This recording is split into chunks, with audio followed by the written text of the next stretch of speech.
اللہ تعالیٰ نے جب دنیا کو بنایا نا، حضرت آدم علیہ السلام کو دنیا میں اتارا تو اس وقت امن امان کا زمانہ تھا، امن امان کا دور تھا، سرسبز زمین تھی اور درخت پھلدار تھے، سمندر کا پانی میٹھا اور جانوروں میں آپس میں لڑائی جھگڑے نہیں تھے۔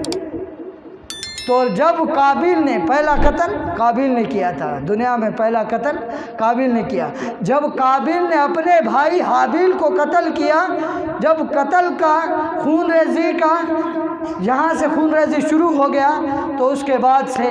پھر درختوں کے اوپر کانٹے آنے شروع ہو گئے، زمین میں فساد شروع ہو گیا۔ اس سے پہلے جانور اکٹھے چل رہے ہیں، کوئی فساد نہیں ہے، تو اس کے بعد پھر فساد شروع ہو گیا، پھر اس کے بعد پانی بھی کھارا ہو گیا، نمکین ہو گیا اور زمین میں بھی خشکی آ گئی جب پہلا قتل اس نے کیا۔ تو میرے بھائیوں دوستوں بزرگوں، اسی طرح جب حضرت عیسیٰ علیہ السلام کا دور آئے گا تو اس وقت حضرت عیسیٰ علیہ السلام دجال کو ماریں گے اور اس کے بعد سارے جو کافر ہے گناہگار لوگ ختم ہو جائیں گے، نیک لوگ ہوں گے، اس وقت بھی امن و امان کا دور ہوگا، پھر اس وقت بھی